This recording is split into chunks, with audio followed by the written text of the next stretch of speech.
Nothing classified. My name is Anupam. Yeah.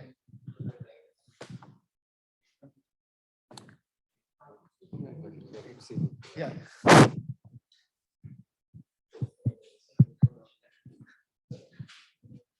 Hey, can you announce that there will be dinner?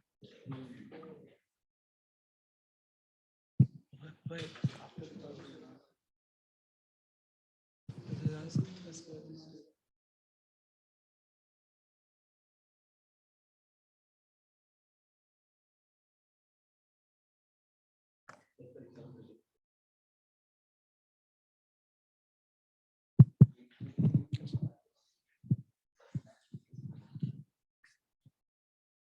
Can start? Yes. Hi everyone, welcome to the ICTS String seminar. So today we have Dileep Jatkar from HRI, who will be talking to us about utility of the DBI counter term.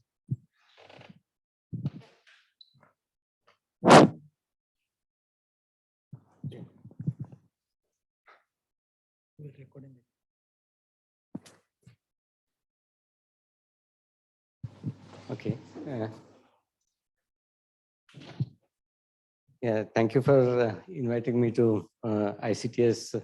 This is after, I'm visiting after probably 4 years or something. 2019 was the last time this thing.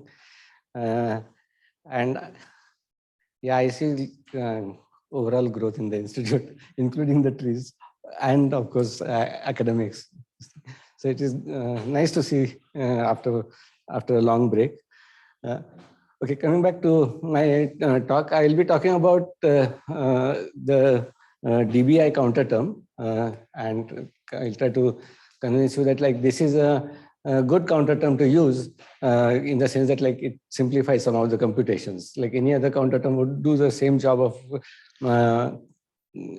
removing divergences, which of course this will also do, but it also kind of helps in getting answers in a nicer way and simplified form.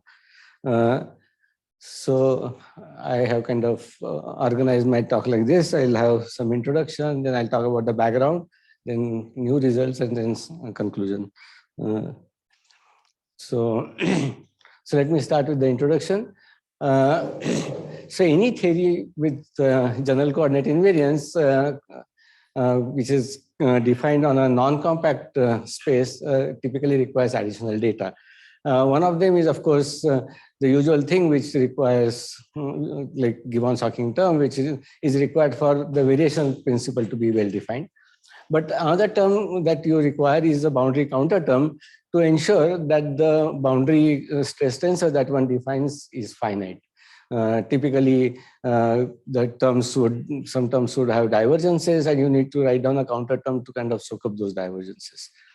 In the ADS CFT context, which is again a space which has a boundary, Balasubramanian and Krauss had proposed a class of counter terms that would ensure that the boundary stress tensor, or what is called a Brownian tensor, is finite. Okay. So, and these terms, of course, depend on the dimension of the ADS space. D-dimensional ADS space will have kind of, say, ADS4 will have 2 terms, ADS6 will have 3 terms, and so on. But the purpose of these terms is to ensure that as you take the cutoff to infinity, the divergent pieces are taken care of.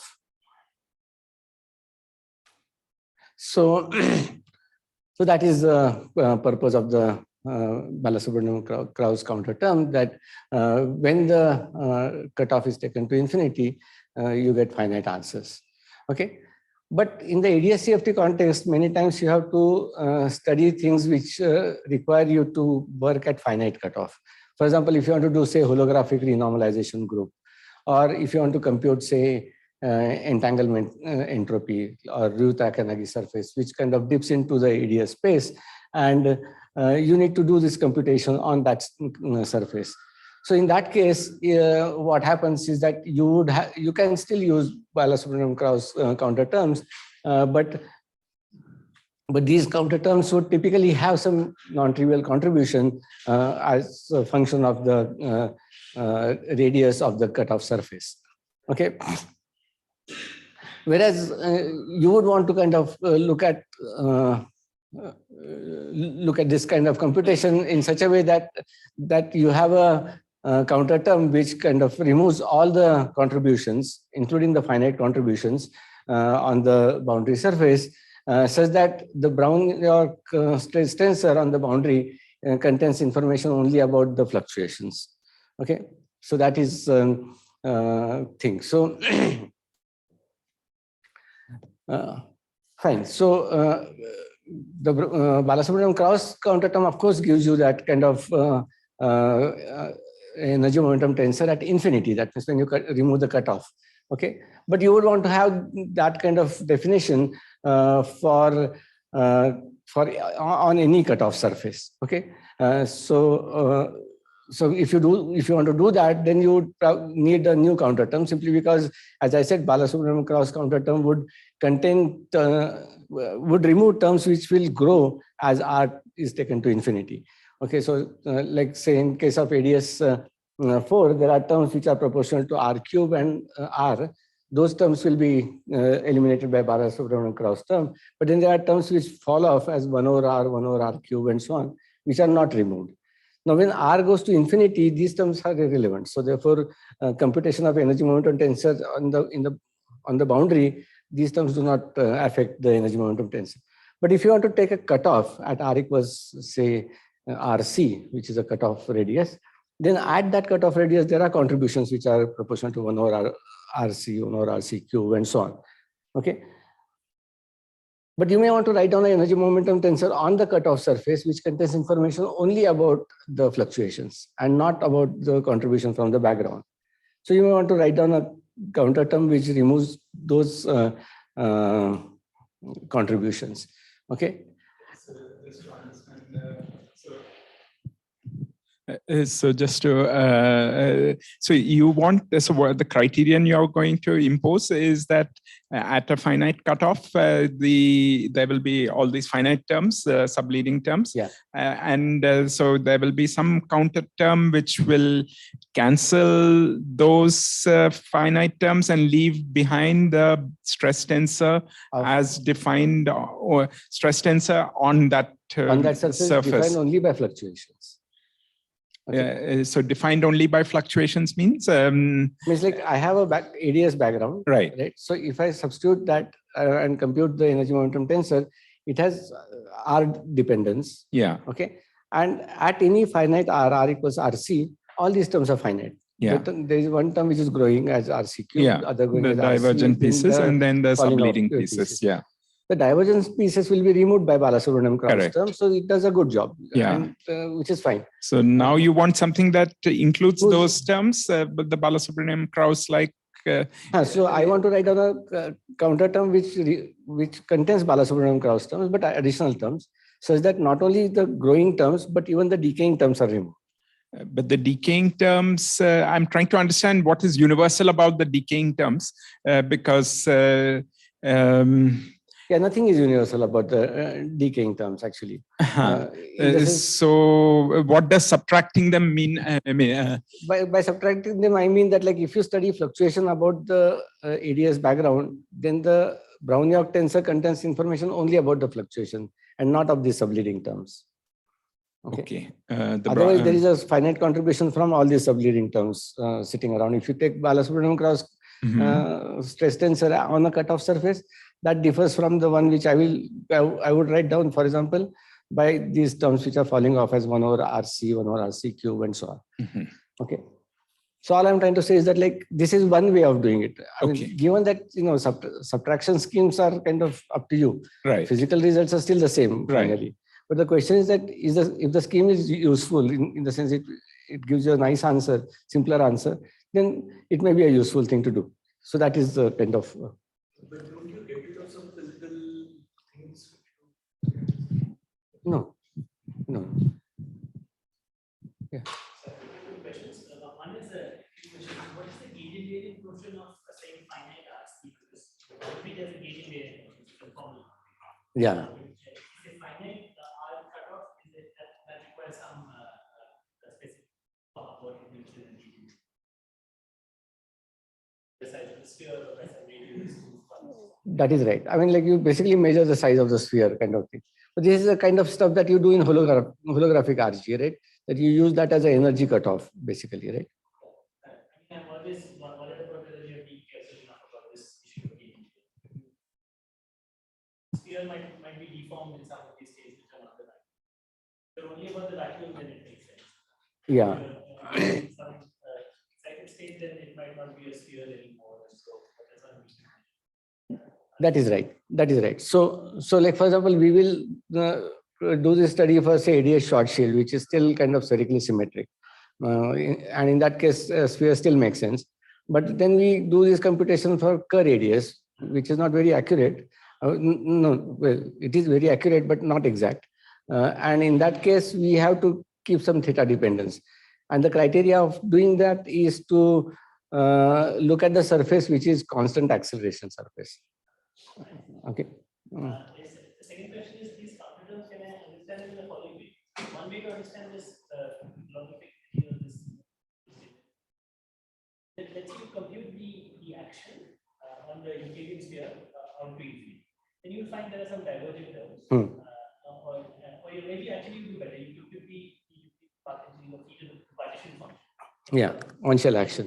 And fix the first contribution on shell action, but then and that will give you some divergent terms. And then now you could ask, what if I instead try to compute that on the Euclidean sphere but cut off in some way? And that would give me some answer which would include not only these terms which go to infinity but also some finite terms. Yes. And I could do that calculation with no operators inserted at the origin. Yes. The answer for that. Yes. So are you attempting to compute that? Yes, I'm doing exactly that. Yeah. And then for some other states which have some operators inserted in the origin, I subtract the answer I get. I got for the vacuum. Yeah. Yeah. And yeah. I call my final. That is right. That is right. Yeah. What is your trying to find out? The physical RG flow in the boundary theory. Yeah. That always has a scheme dependence, right? That always has a scheme dependence. So this is trying to use some particular. This is making a particular choice of scheme. Yes, exactly. So, but I would think that like physical answers would not be scheme dependent. Yeah. So the physical answers are only the divergent. I mean, meaning the local pieces you remove, and then there are some finite non-analytic pieces. Those yes, are the physical those are the physical answers. Yeah. So yeah.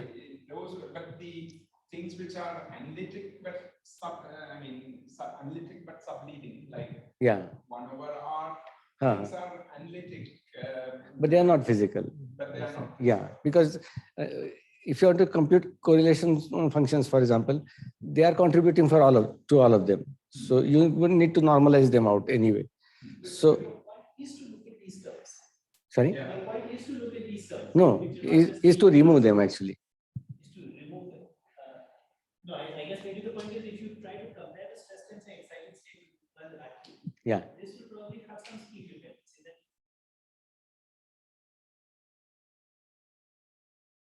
Have all of these sublimiters, which I at least I understood from No. See, there are two aspects. One is like how you choose the surface, and the second is what counter term you choose. Okay. I'm comparing the same. I'm choosing the same surface and comparing the counter terms. Okay. Isn't that the scheme dependence? Isn't it basically what and how you choose the surface? No. Because what counter terms you choose can't be an option if you're doing the Euclidean part of it. After you choose the surface of yeah. then I'm doing even the surface is probably also fixing my scheme. No, the counter term would have what boundary term you add would determine.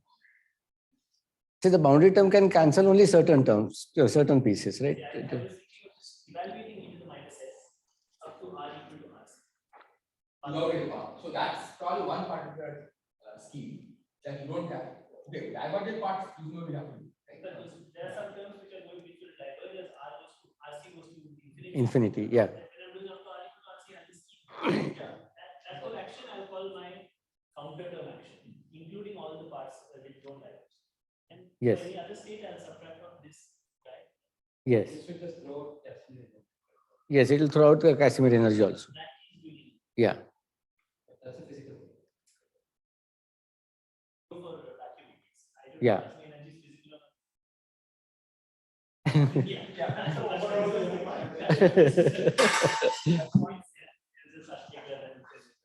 Yes. So, but what you are saying is precisely what I'm going to claim is a new counter term going to do, basically. Okay. Finite cut of ADS means you have just some disparate information. Sorry.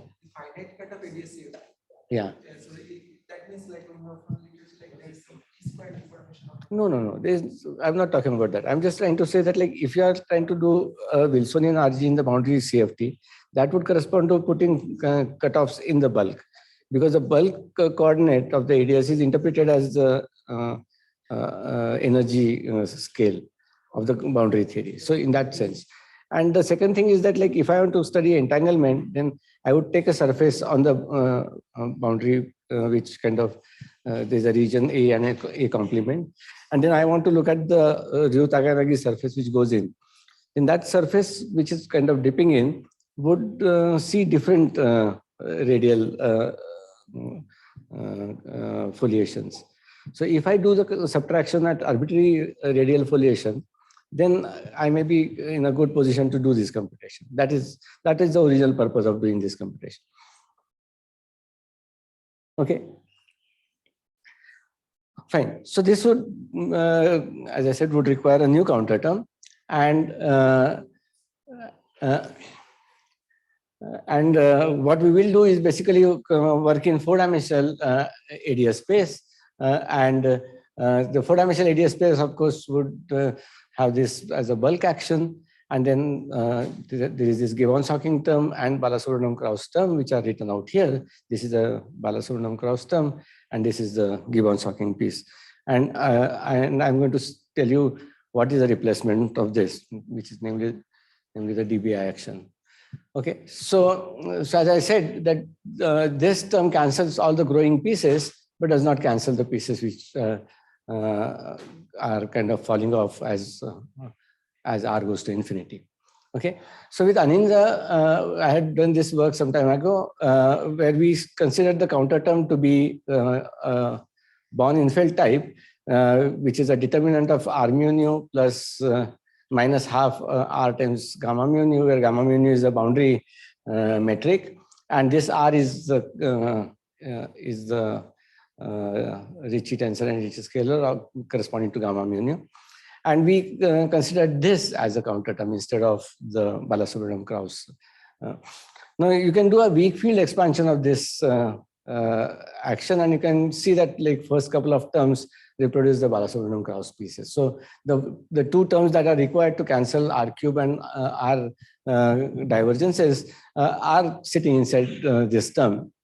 And does this hold for any dimension or only specific to 3? This one specifically for 3 dimensions. But one knows exactly what is a form in power expansion. There is a term where so a term like this has a 1 over d minus 2 times some factor sitting around. And no, what I meant is that does the Born-Infeld like thing give you this Balasubramanian-Krauss not in term? dimension. Huh? No, not in high. It says that's what only in this particular case. I see. Yeah. So we tried actually for ADS phi, but it doesn't fit into a compact form like this. But for ADS phi, there was some even odd thing also, right? Some people had something with Finn Larson or something. Yeah. There's a even odd thing. So we tried ADS, even ADS as well as odd ADS, but it doesn't fit into a single square root. It's a single square root for only ADS somehow. It's not like the coefficients are different or something. Coefficients are different, but they don't fit into a single kind of formula. You may want to write down multiple pieces, but then the logic was not clear as to why one is writing down. On what basis do we have the freedom to guess this term? Isn't it? Once is again the question asked. We guess the DBI, isn't it fixed in some sense by what happens, what the on-chain action gives us? Yes. So then we can either show that it is the DBI term or it is not, right? Exactly. So that is what we did. We showed that it is a DBI term. Okay. We computed the on-shell action, and first, initially, what we did was we introduced. So So initially what we did was, besides this, we introduced terms which are proportional to R squared. Okay, so this is a Balasubramanian cross piece. We added terms which are like Arminio plus R squared kind of piece to that with some coefficient. And then we found.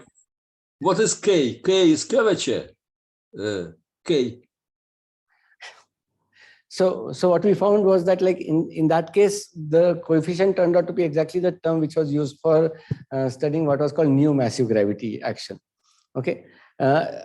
Once we understood that thing, then we kind of did the next step to kind of, next step was to just directly write down Born-Infeld, because somehow we knew that, like, if you do a Born-Infeld expansion, it gives you a new massive gravity term at R squared level. So we just said that, like, let's put this piece in and put coefficients here and here, keep this one and put two coefficients there. And then you compute on-shell action and compare with that, and you just fit the coefficient basically after that. Okay. Now you can do the same thing in higher ADS also, but it doesn't fit into a term like this. Okay. Two questions are not. There will be more than. Yeah. You have to adjust. Yeah. Here you have two adjustable coefficients. There you, like, for example, ADS fine, it's 4 of them. Yeah. It starts growing. Yeah, exactly. Yeah. Exactly. So I think there was that question about what is K. K is extrinsic. That is, there was a question about, so this K is extrinsic curvature term. Okay. So you kind of look at the outward going normal and you use that to compute the compute K. In typical scenarios, when we take this RC to be large as set, and Yeah. in the end to infinity. Yeah. You're not doing that. You're taking RC to finite. Some finite. It's not large enough also. I mean, compared to ADS length. Yeah. You can take RC to Anything. Yeah.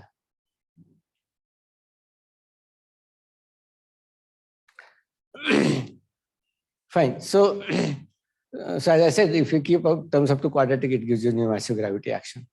So then what we did was that we considered this as a counter term and then wanted to compute whether it does the complete background subtraction for pure ADS. Okay.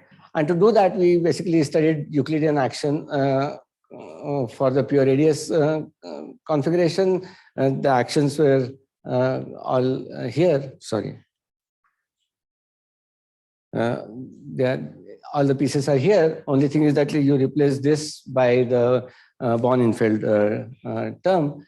And then, but what we did was we used a different boundary topology, like you choose R3 as a boundary, or S3 or H3 or H2 cross S1, S2 cross S1, all kinds of things. And what one finds, for example, you can write down a generic boundary metric to be of this form. One piece would be a piece corresponding to a hyperbolic part, and the other piece is kind of a hyperbolic or spherical part, and the other sphere. So it's like you can have S2 cross S1 kind of piece, or H2 cross S1, depending upon what you choose here as a metric. And one can show that the DBI counter term gives exact cancellation no matter what is the boundary that you choose. Okay, for all possible choices of boundaries. So thermal ADS and all those things are also kind of covered in this setup. Okay, so the next step was to kind of ask what happens instead of choosing this. Do we need to take a space like hypersurface? Because now RC can be anything, so it can be. Yeah, I did a Euclidean action thing. So not even space like, yeah, it should be possible to do the same even in that case. I mean, for example, if you have a radius structure that short side, yeah, then we can take RC to be such that it is another. Yeah, so I have done this computation in the Euclidean case, but I would think it should be possible, but I haven't done it. So I can't give the answer whether it will exactly work or not. Okay, but should be possible, I would think. Okay, so the next thing to do is to study ADS Schwarzschild geometry, so which takes a form like this. Okay, where this function f of r is a function like this. G of r is the usual r squared piece. Okay. In this particular case, you have a boundary topology which is S2 cross S1, And in this case, of course, because there is some source sitting at the origin, what you need to do is to kind of do a normalization of the redshift factor, which is basically to ensure that on the cutoff surface, speed of light is normalized to unity. Okay, so that would require you to kind of have some redshift factor multiplying this. Okay, and in this case, RC is the cutoff of radius of the surface that one is looking at. Because the geometry has spherical symmetry, one has chosen spherical surface. Okay, and RC is the radius of that surface. So if you do this thing, you can use the normalized surfaces, use this redshift factor, and using that you define the local acceleration on that surface. Okay, so you first normalize the speed of light and then look at the acceleration on this cutoff surface. And that acceleration you identify as the temperature, local temperature on the surface. Because the surface is spherically symmetric, the temperature is going to be same everywhere. Okay, and that takes a form like this, where this n is this redshift factor. Okay, now you know the answer and you know the temperature on the cutoff surface. So what you can do is compute the on-shell action using this and identify that with the free energy of the corresponding to the solution. And entropy would be determined on the cutoff surface by differentiating this free energy with respect to temperature. Now, temperature itself is a function of the various quantities, like this contains RC inside it and so on. So you basically use a chain rule to kind of compute a quantity like that, and you find that that answer is exactly the Bekenstein-Hawking entropy. Okay, so this computation is actually done on the cutoff surface, okay, and not on the horizon. Okay, so what it tells you is that all the degrees of freedom contribution from the bulk is eliminated except the contribution coming from the horizon degrees of freedom, and that is why even if you are at R equals RC, the contribution to entropy is coming from R equals R naught. Okay, so there is nothing in between basically. Okay, so let's try to kind of do this with the in the Einstein-Maxwell theory in the ADS space. So this is the action. Besides this, you have F mu piece. I have not normalized it correctly, but thing. Okay, and then you of course have the Gibbons-Hawking term and the DBI counter term. Okay, and we are going to do the same computation again. The dionic black hole solution takes the form like this. F of R is a function which is more complicated than what we had written down, simply because there is an electric charge and a magnetic charge. We are looking at a dionic black hole. So your counter term didn't have any Maxwell. No, it doesn't have Maxwell, this thing. Yeah. Yeah. So therefore, the Maxwell piece in principle shouldn't matter. But what is required for getting the entropy, as we will see, is making a correct choice of ensemble now. Okay. So here's a gauge field corresponding to this. This is the electric part and this is a magnetic component. Yes, sure. When you say that no matter what value of RC you take, you still get the entropy related to S. Yes, yes. I mean, it's still it's a bit counterintuitive. Even if you take, let's say, RC2 less than R0, you still get R0. Yeah, well, I don't know. I mean, like, I have not done that, this thing. I tacitly assume that RC is greater than R0. I don't know. Where does that assumption go? Sorry? Where does that assumption go? Well, there is no assumption. No. There is no assumption going into this computation. So, yeah. But I am doing a Euclidean black hole geometry computation. So I don't think there is any geometry. Yes, thanks. And the redshift that you define will also probably kind yeah, redshift factor will diverge. that will not be yeah, but like, I have a cigar-like geometry. It basically ends at that point. This thing, yeah. Yeah. Thanks. So, sorry. Sorry, so probably is the question. What's P here? P is the magnetic charge. This is the electric charge, and that is magnetic charge. See. If you went all the way up to RC equal to infinity, then also you would get yes. some other value of RC also you get. Yes. Yes. Confusing contribution coming from the path. no contribution coming from the birth. So there are no what can be called as a hair degrees of freedom in between. You know. But we know physically that such things are there in the black hole. Like there are some gravitons, there's some atmosphere of the black hole. Yeah. So this is a vacuum right now. If you start fluctuation, or if you boost it or something. But you're saying that Yeah, even equilibrium, there will be equilibrium with gravitons. Yeah, always there will be equilibrium, there will be some fluctuations which we know are. But that will come compound rock, one loop retarding. Yeah. There will be, yeah. Oh, is that the one that we don't see it because they're subleading in the They're leading contribution. Yeah. So that I suppose, okay, so that I suppose is also because the given contribution, if we don't have any counter terms at all, right? If we just decide to move the passing people out to some cutoff surface. Yeah. No, but there is a growing contribution coming as R cube factor, right? There's a gravitational field contributing which is proportional to R cube. Which is the thing which is cancelled out just by the Balasubramanian-Krauss term, for example. Yeah. But you're saying unless you cancel it correctly, Yeah. You don't get SBH. Yeah. And the thing is that, like, if you choose a Balasubramanian-Krauss counter term, then you get SBH only at infinity. But at other points, you get additional piece. Whereas this one, it doesn't matter where you put the surface, as long as it is spherically symmetric about the location of the black hole, it gives you that answer. What is the reason to prefer this over the other, given that it's a scheme? Yeah. Now you're physically also justifying that this is what one should explain. Yeah, well, I would say that it is just simplicity, basically, that this method is simpler, that's all. Because in renormalization, that the answer is just S black hole and not this additional term that kept also. Yeah. Well, in ADS-CFT, really the computations are to be done at infinity. So therefore, Balasubramanian-Krauss would say that, like, we have given the correct prescription. And we cannot kind of argue against that because that is the right thing. But the point is that, like, if you want to do it, like for all physical situations, even if you were supposedly in, say, ADS space, suppose, then we would be at finite distance from we will never be at infinity. So it would make more sense to have something where you actually just subtract the whole stuff.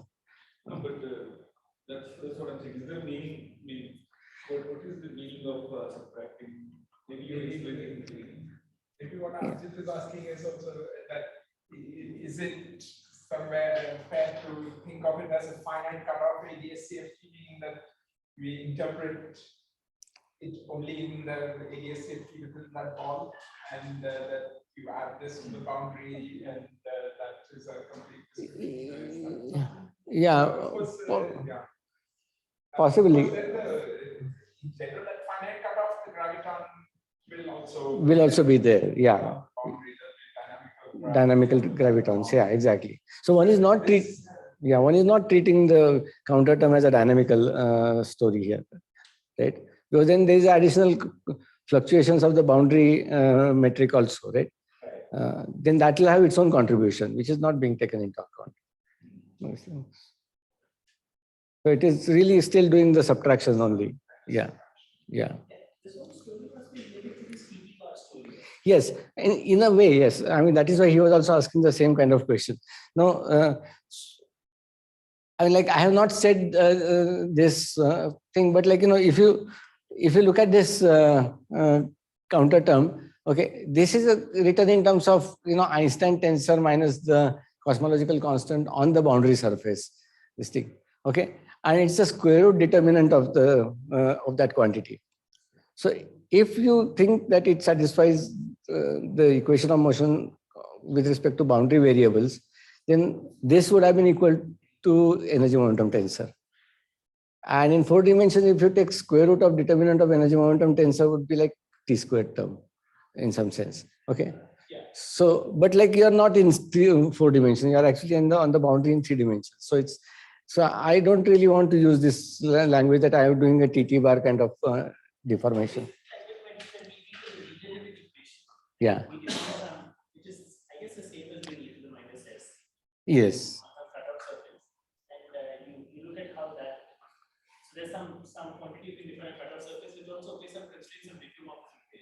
Hmm. You have to do the fact that you can move in the radial direction and also reparameterize. Yeah. And that quantity is probably the same thing as the by definition. Yeah. But that is like writing down wave functional on that surface and then evolving it. Yeah. Yes. Because that's also the thing that gives you the holographic computer. Yes, probably. Yeah. So if you put finite, you get some concepts. I guess you're saying there must be this Yeah, but I like, for example, Balasubramanian cross were not interpreted in that particular fashion. This thing. So, yeah, that is right. Yeah, yeah. So maybe, What any direction can install using this square roots to expand it, right? yeah, Then you could do the same thing for any direction. any dimensions. Yeah, exactly. We in fact know the coefficient. Like it, but because we have an R square, right? It at least starts with an R square, Yes. and then we express it in terms of the boundary space. very specific. Yeah, but like, but in any given dimension, it will be still t squared kind of perturbation, whereas that term will have higher and higher powers of R. So it doesn't look very this thing. So even here, like, determinant, but like in 3 dimensions. So that's why if it was a 4-dimensional stuff, then t to the 4 roughly, and then a square root is like a t squared type of deformation, but not on the boundary somehow. So that is why I did not use this kind of way of interpreting that as a TT bar deformation. But deformations make sense beyond dimension. T squared. This is like a t squared deformation. Yeah, I think that people have studied the t squared deformations. Interpreting finite cut of ADS as a t squared deformation. Yeah. Yeah. The wave function of this surface, that certainly makes sense. When you think of some wave function of a finite R surface, and that is closely related to TT bar, although we don't understand it because it's the Dileep equation. One of the terms there is this I squared term, which is this. Kind of becomes unimportant at infinity, but becomes important as you go. So, so that's how we understand it. But the radial variable is sign. Exactly. If you think the radial variable is time variable as a Dileep equation, at infinity it gives you this the CFT partition. Of course, it's different by variables. Yeah, but like, Infinity gives you information of that CFT partition. but Rangamani Liu also did something similar, right? I mean, as the RG flow kind of stuff. So Wheeler-David like thing only. So it's very similar. Instead of taking time, they took a radial variable. Yeah.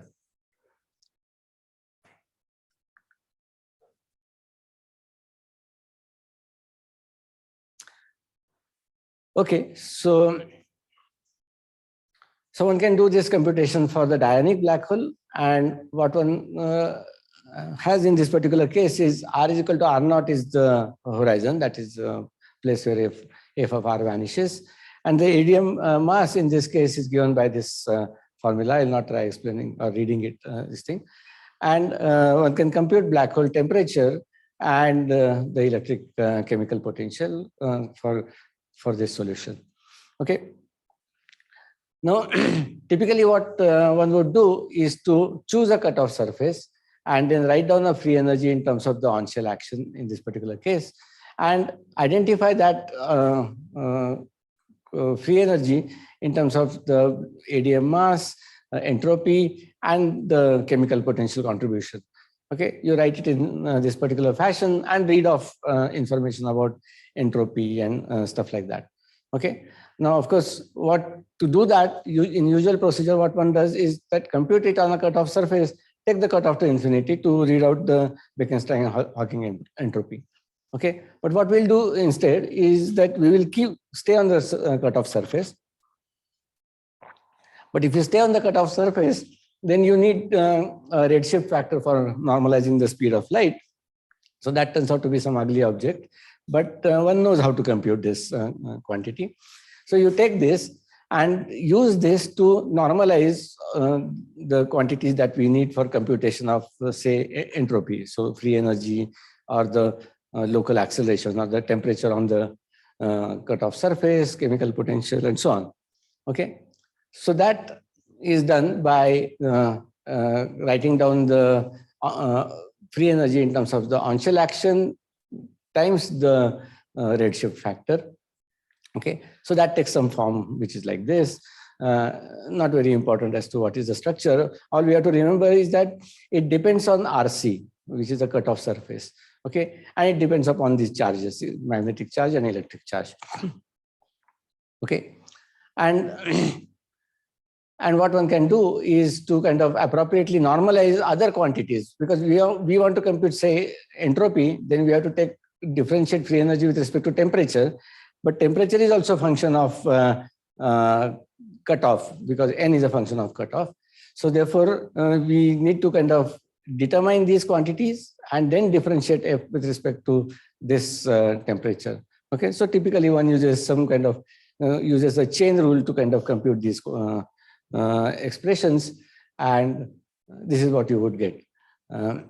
So you compute this and you get the Bekenstein-Hawking entropy and the electric charge, and this is a magnetic chemical potential.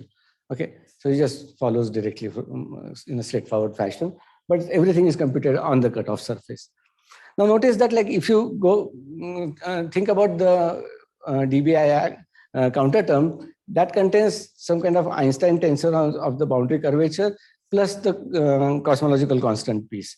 Now you could just choose to set that cosmological constant piece to 0, or in other words, take the ADS radius to infinity and ask whether you can apply it for black holes, geometries which are asymptotically Minkowski, asymptotically flat black holes.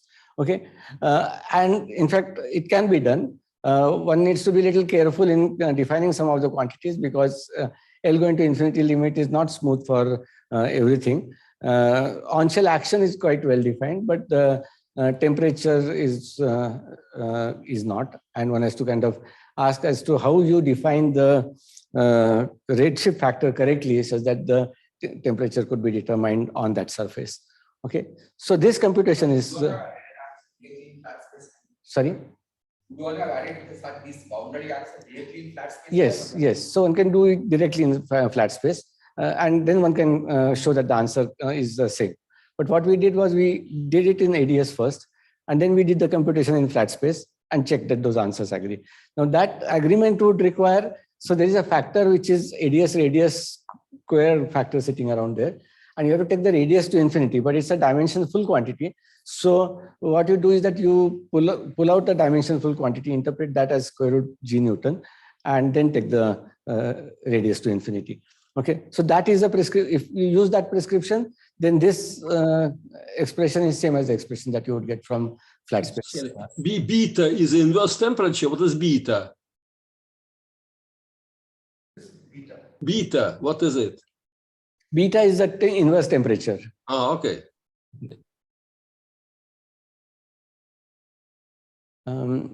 Okay, so now to get the temperature right, for example, what one needs to do is to, yes.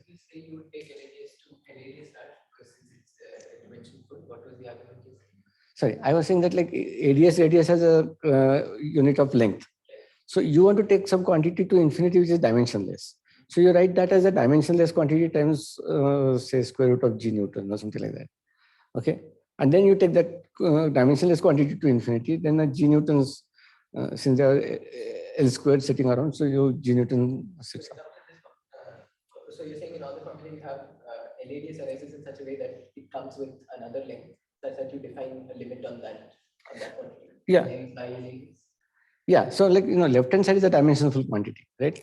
Like, say, energy or now if you take L which is dimensional full on the right hand side, you take to infinity and remove that, then there is a dimension mismatch, right? So all I'm trying to do is to replace that by another dimensional full quantity. In gravity, the other dimensional full quantity is g Newton. This is when you take this kind of flat space limit, what happens is you want to keep G string finite also. You want to get the flat space answer with the Yes. So Okay. you want to keep the ratio of string length to Planck length something also to be finite. So I think what happens in this limit is that you also go beyond the Toft limit if you try. It takes also a lambda of to infinity. I see. I see. You have to take n to infinity, because that's saying that you take Planck length to ADS scale. Hmm. But you also want to keep I see. You want flat space with a finite value. That is right. So we lambda goes to infinity because G string and goes up to infinity. So I always thought that this way of taking the flat space is going to be very tricky because unless you know how to go up beyond the limit. Yeah, I see. Limit of the top. Yeah, this. Yeah, it's a limit of the top limit that lambda goes to. Yeah, yeah. So we have to know what this answer is to all string corrections. Is that if there will be inverse powers of Etude coupling down, right? So if Etude coupling itself is growing, yeah. From the gauge theory point of view, maybe it's hard, but here we say it's not so hard. Yeah, geometrically it is possible, but boundary interpretation is harder. I agree. The boundary is saying we have the top limit between the bulk and Yeah. Yes, since this is a bulk computation. Even in the boundary theory, using integrability or various other things, people have found things that will have a limit as lambda goes to infinity. You can solve it for all lambda. Yeah. So Yeah. you get from that. One over lambda expansion kind of thing. Yeah, yeah. But in the boundary, I was saying is much harder with maybe the bulk. It's easier. Yeah. When you get other combinations of L with like RC or R0 to R0 by L and RC by L. No, we don't. Yeah. So you'll have We'll have those pieces. Yes, certainly.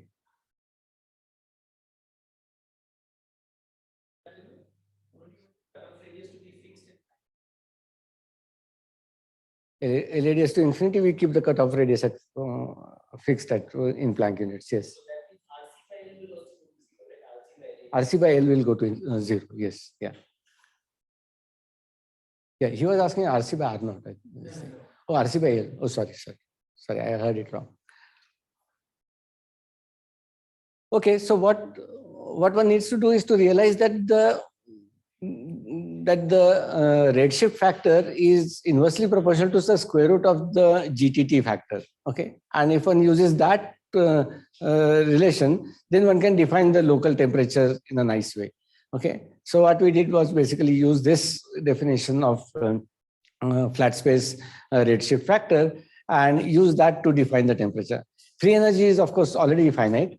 With this, the temperature also turns out to be finite, and then one can compute entropy by differentiating the free energy with respect to the temperature. I'm not giving that information, but it works out correctly. One can ask the question, what happens if one tries to go to Kerr radius geometry? Now, in this particular case, we don't have exact results, unlike the ones which we obtained earlier. Okay, and the reason probably why we don't have exact answer is because we probably haven't figured out correct constant acceleration surface, which kind of covers this radius, Kerr radius geometry. We looked at some possibilities of something called zero angular momentum observer kind of geometry, but it was still not giving exact answer. The exact result was not coming back. So what we did was we looked at what is called the local thermodynamics on a spherical cutoff surface, but which is deformed by an arbitrary function of angular variables. So you take R is equal to RC, which is the cutoff surface, plus some small epsilon times some function of theta. Okay, and then you use that, deform your metric. This is just illustration of geometry in which one is looking at the geometry that we are looking at is simple spherical geometry, but later on we applied it to Kerr radius also. But just for illustration, this is easy to see. So you write down f of r in terms of the deformation. You write down f of rc plus the leading term in the deformation. Compute the redshift factor when the cutoff surface is very close to r equals r naught. Say, for example, if you had a black hole, then r naught would be the horizon. You try to be close to that kind of stuff and write down this stuff. Now, you can't get the exact answer because this is just order epsilon stuff. Ignore the terms which are at higher order and compute. Okay, so you can write down a free energy function which is a function of theta, by integrating from R naught to RC and kind of write down, compute this bulk action. This is the Gibbons-Hawking, and this is the counter term. Okay. Once you do that, then you can determine quantities like temperature, function of theta, entropy as a function of theta, by differentiating with respect to this function and so on. Okay. And one can show that if you have a spherically symmetric geometry, you can again reproduce the Bekenstein-Hawking answer. Okay. So in other words, if you do small deformation from spherical surface, you could still recover the answer by doing this kind of local thermodynamics. Okay. Now what one can do, of course, this happens simply because the term that you get at order epsilon is total derivative. And when you integrate this over the angular coordinate, this term doesn't contribute, because angular coordinate is a compact integration. Okay. But now if one can apply this to Kerr geometry, and the thing is that like we couldn't do this computation analytically. So we did it numerically, and but one knows what is the answer that one is expecting, what is the Kerr radius entropy. So we kind of checked what is the discrepancy with the choice of cutoff surface that we have.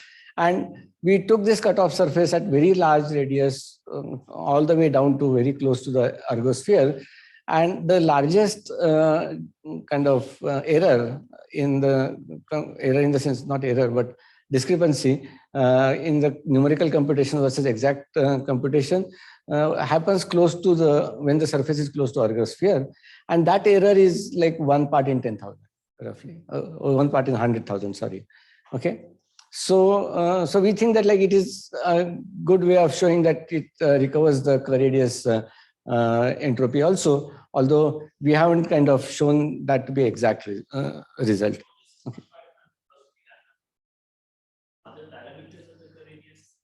Because we have done linear in epsilon perturbation and kept the terms linear in epsilon and computed the S theta and T theta and computed F theta and T theta and computed the entropy.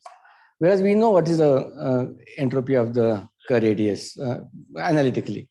So on this surface, whatever I have computed versus what is exactly known, check the difference. But this is again related to this issue that we have got, which is we may not even demand that everywhere you should get exactly the Kerr radius. Now you're demanding that everywhere you should get exactly the Kerr radius. Yes, yes, yeah. May or may not be like this, the usual counter term, as you said, you can't take that. Usual counter term, but like, you know, even usual counter term, you know what is the contribution, because those terms which are removed by this counter term, those terms have very regular contribution. You know what it is. In that sense, it is not like there is ambiguity there. Yeah. But the claim is that these counter terms give you almost the Kerr radius in full entropy. Yes, yes. So It was not put in. it was not put in. Yeah, it comes out. Yeah, it is not the input actually. It's the output of the whole thing. Now, all I'm trying to say is that like if we could choose the correct surface, I mean, it's just that we probably did not spend enough time thinking about it. But if we choose correct oblate or prolate surface, such that at any point on that surface, the local acceleration is same, probably that is the right kind of surface that we have to look at. So which would give us this answer.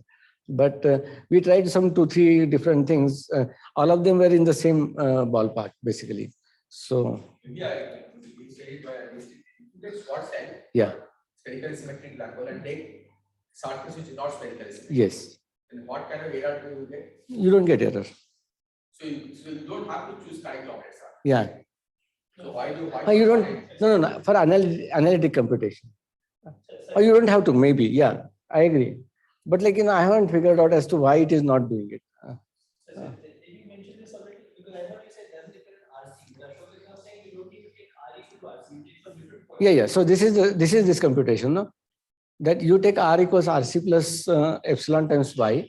No, I thought Ashok was saying you take this Schwarzschild black hole. Schwarzschild black hole, yes. You just take some random surface. Yeah, so I'm not taking totally random. I'm taking a surface which is not exactly spherical, close to spherical, but like small ripples are on it, say. Okay, and I do this computation, okay, and put it in Schwarzschild this thing, and I get the entropy which is this. Independent of epsilon. Independent of epsilon. Okay. Now it is independent of epsilon because this is reliable only up to order epsilon, and the order epsilon term is total derivative. And on the compact surface, it will not contribute for me. Okay. But is it expected that if you take an arbitrary non-spherical surface, Yeah. you still get the answer? Not clear to me. So maybe what I should do is to go next order in epsilon. It may not be, it has no reason to be total derivative, and therefore it will contribute. That will tell me as to where it is going wrong actually. But suppose Just was going to ask, so these counter terms that you write down, they come from, I mean, they actually come from integrating, I mean, getting the free energy on the surface, right? And that surface has to be sphere. Well, to start with, we didn't choose that thing. We basically took spherical surface or a particular geometric surface which is consistent with whatever is the bulk topology. Whatever was the boundary topology. Like for example, if you look at ADS4, whose thermal ADS4, then you look at S2 cross S1 thing. But if you look at just global ADS, then it is S3 kind of Euclidean geometries, of course. So Those counter terms were. Counter term is same. Surfaces differ depending upon. No matter what the surface is, you would write down the same counter term? Yes, same counter term. Nothing changes in the counter term. What I'm trying to get at is what Rajesh commented, that this is not put in, but it came out. So what exactly was not put in? What was done was a computation in MT ADS. Yeah, the determination of the coefficients was done by empty ADS, and black hole entropy came out. No, we took spherical surface for global ADS. Thermal ADS, we took S2 cross S1. Then we took hyperbolic coefficient is the same. You take H3, hyperbolic three-dimensional space as a boundary, or H2 cross S1 as a boundary, S2 cross S1 as a boundary, S3 as a boundary. R3 is trivial. In each case, these surfaces, finite cutoff surfaces, were taken to be some symmetric surfaces. Some symmetric surfaces, because empty ADS has that symmetry. Okay, R3 was trivial because everything vanishes, but all other things don't vanish. Coefficient turns out to be same no matter what geometry you choose. And that is somehow expected. I would think that it is expected because empty ADS would dictate the terms, not so much the boundary, the topology of the boundary. On-shell action is a total derivative, yes. So you can express it as a boundary integral or something. Yes. Is that the boundary integral typically is not written as in terms of these curvatures, right? Even it's, yes, usually not, yeah. So that what you are saying that you can actually write in terms of curvatures. Yeah, curvatures on those surfaces exactly contribute that piece, yeah. Rather, the fact that you can write with the boundary term is not very surprising, yeah. I think that is probably known, right? Yeah, no, he is asking whether those coefficients which are written like -12 in terms of r times gamma mu nu and -1 in front of the cosmological piece, that is independent of what boundary topology I used. Yeah, but what I'm saying, if you can show that the on-shell action is a boundary term, yes, then it's integral of some quantity that you calculate without knowing what the boundary is. Right? Because you can write that bulk action is total derivative. Okay. And it's a part of a boundary. Yeah. You choose it will be very on the boundary. Right? Yes. Exactly. So if the universality like that, then one should expect on any type of surface. That is yes, job, yes. right? Even the, yeah, I think that is why he was asking, why is it not working on any type of surface? Yeah. So we know only up to leading order on the deformation, but maybe there's a more clever way of doing that. So related this thing about this entropy matching and entropy being the same. Is it maybe I don't recall now very well, but I mean when Wald tried to interpret entropy as a Noether charge, that was again because it was like a Noether charge. Could it be that this thing? I mean, it's like Gauss law type of thing that no matter where you put the surface, Gauss law like thing, it conserved quantity will give you. So is it that this is some Noether current something that? I haven't thought about it this way at all. Maybe because it is quite similar to that. That why should it not depend on this radial direction? The variation also Yeah. work for non-spherical. Yeah, So yeah. there must be a More general way of. if you look at the integrand or whatever that Wald had. Yeah. So reformulating this in the way the world looks at it may probably clarify. That's But what's final formula had to be integrated over the bifurcated horizon. Yeah, yeah. right? It was not arbitrary. Yeah. But maybe in the intermediate stage, there are some formula. Yeah, actually he had two surfaces, but then the other surface taken to infinity and then only bifurcate contributes. I see.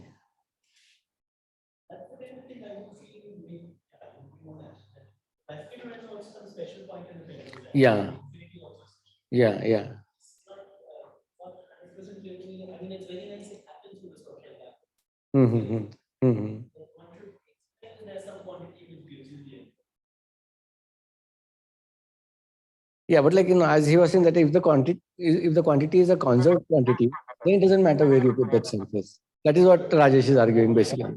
Probably wanted to write it in terms of horizon quantities. That's why he in the end wrote it in terms of the bifurcation. Full integration in the Euclidean Penrose diagram, at least on Cauchy test, because you put bifurcated horizon and you go up to infinity, and the full integral is the two boundary contributions, one from your horizon. Yeah, that's in the action. No, I'm saying, but the way I was talking only of the entropy piece. Entropy thing, So yeah. the entropy piece, I think, Wald interpreted that there was this current, and there's you can think of the entropy as some integral of that this thing of the current. But here we want the current has no contribution in the path. Exactly. So Yeah. that's what I thought, that there was a. Current He would write it in that way, which is. Current is zero in the path. No. Charge. Yeah, the northern charges are like that. Right? Neither charge is like that. Yeah, you can integrate anywhere, right? Like Gauss law type thing, right? Depends on whether there's charge density outside or inside the Ah, but your restall is vacuum, no? Restall is vacuum anyway, right? So, yeah. So you want to somehow say that the current that you get for the black hole Yeah. is zero, the entropy current is somehow zero. Yes, yes, in some sense. All these static places or whatever.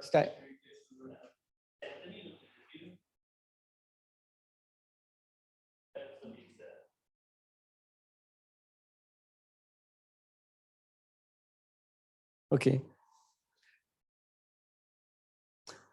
So, So there is exact result for Kerr AGS, yes? Say, there is a difference between exact result in Kerr AGS and numeric. So there is exact result, yes?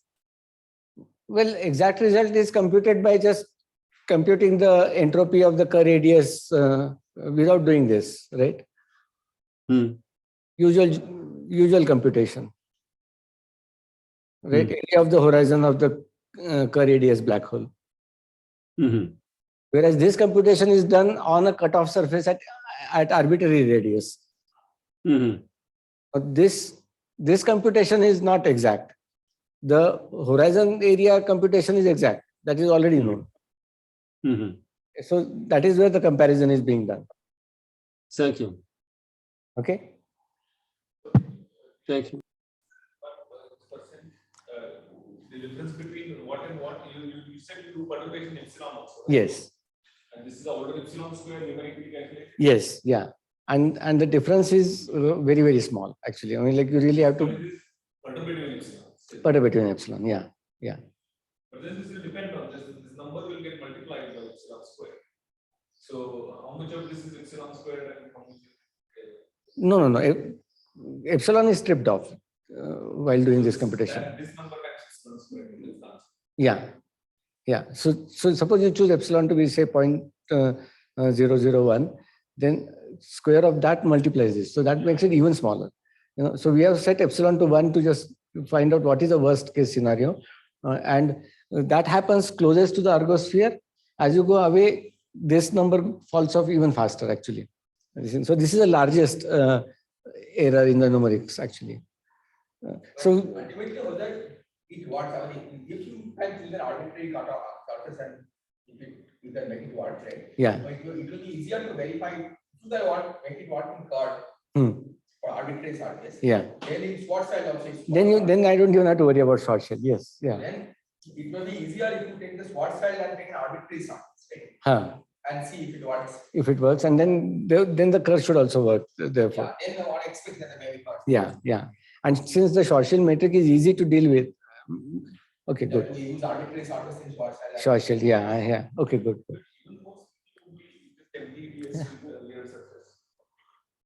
But that Yeah, but that works actually. That just works. Yeah, yeah. But like this computation we did for MTADS for arbitrary epsilon deformation, it just works. So MTADS doesn't have any further thing to teach, except in the score. Yeah, that you can just write down any function, it just works. So that is not fun. And MTADS just fixes those first two parameters for us. The coefficient of R times gamma mu nu and the cosmological constant. Those two parameters were written, say A, B, that is -half and -1 kind of stuff. That is done by MTADS. But after that, MTADS has nothing new to teach. Surprising, right? I mean, then, I mean, if this happens, then there's some total derivative that you can write down as a boundary integral. Yeah. That logic it should be at work even then MTADS. Yeah, I think it's true that on-shell action is total derivative. Yeah, on-shell action is total derivative. You can write the boundary. Yeah, so this is following from that. Yeah. Not is following from that. The fact that the coefficients are independent of what surface. Yes, is related to that fact. Yeah, because earlier computations were done where people looked at additional terms, contribution to counter terms. They were done by kind of adding terms order R squared, terms order R cube, and so on. And those coefficients are just universal. There's just number 1 over D minus 2, 1 over D minus 4 times D minus 2 kind of stuff. So it's not like they depend on what was the boundary geometry that was chosen or nothing actually. So in that sense, it is not very surprising that those coefficients are kind of fixed by MTADS. But somehow it had no additional kind of thing to teach with respect to choice of surface. If the on-shell action is total derivative, then why is this now surprising? I mean, this would also then is expected to work, right? Yeah, yeah, should work. Probably, I think we are just we should be doing the full computation. Probably shouldn't be doing perturbation theory. The action will become total derivative. Yeah, but then the next step about getting the integral from the action. Yeah, there's a derivative with respect to t sitting around. So yeah. Yeah, but maybe maybe one should just do the full computation and instead of trying to do perturbation theory. So, yeah, so. Deformation from your spherical surface also depends on the size of the sphere. Size of the? Sphere itself. No. You have a sphere and then you're deforming it. No. So. Deformation does not depend on the size. Deformation is theta dependent. So you can, whatever. If you let's say, for instance, take a deformation to be this dependent on the sphere, size of the sphere. Yeah. Do we still with the same number 0.001%? Yeah. That's what I'm saying. That we did this all the way up to ergosphere and all the way to infinity. Okay. Epsilon is kept small. Okay. But when this computation is done, you set epsilon to 1 in that computation. The error is largest when you're very close to ergosphere, but that is 1 part in 100,000. So 1 part in 10 to the 5. So we do change the radius of the sphere, but deformed sphere, but it doesn't matter. I mean, in fact, it gets more and more accurate as you go away to infinity. But that is kind of understandable because even if you look at, say, Kerr ADS geometry, as you go further away, then the deformation due to rotation of Kerr is less and less. It kind of merges into ADS space eventually, right? So asymptotically, ADS space is spherically symmetric. So the chances of it showing any deformation kind of reduces. You did comment about this finding a surface which has a constant local acceleration. Yes. I mean, what was the comment about? Oh, that means that is a surface on which the temperature is same no matter where you are. You said that if we are able to choose that kind of surface, that might be a more suitable surface. Yeah, but like now I don't think, because as they said that like since all surfaces should be equivalent, because the bulk integral is total derivative on the and on the boundary it doesn't matter what is the shape. So, but we initially thought that like maybe we should look at the right kind of surface, which is a constant acceleration surface. But maybe that is also not necessary.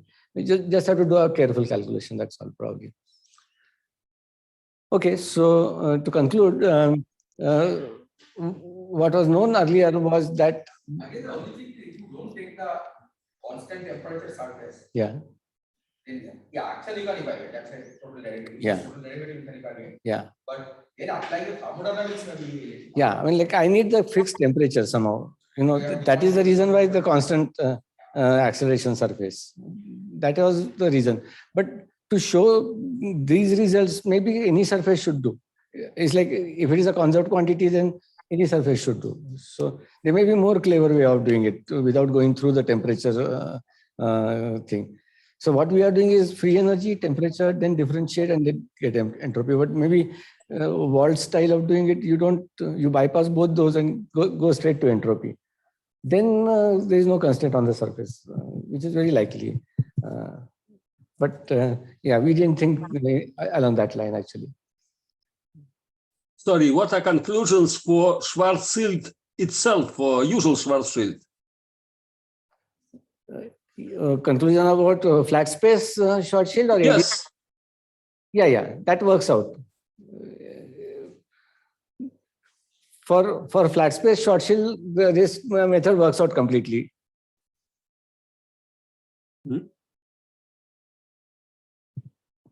Does that answer your question? Yes, thank you. Sorry, does it answer your question? Yeah. Yes. Okay. Thank you. Thank you.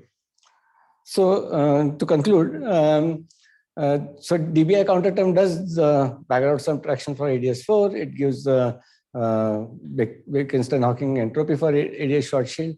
We extended that to charged black holes, and we also showed that like it's the same thing in the limit when you take cosmological constant to 0, works also for asymptotically flat space times. We also kind of set up a method for computing these thermodynamic quantities by defining local thermodynamic functions and on some deformed surface, and showed that they give reasonably accurate answers for, say, Kerr-ADS type problem. Okay, and but as I said, the exact results still are not in our hands yet. And perhaps maybe we should start taking the DBI counter term a little more seriously. Okay, thank you.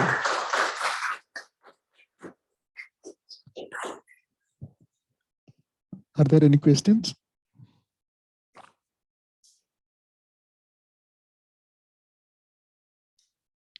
If not, let's thank Dileep once again for the nice talk. Okay.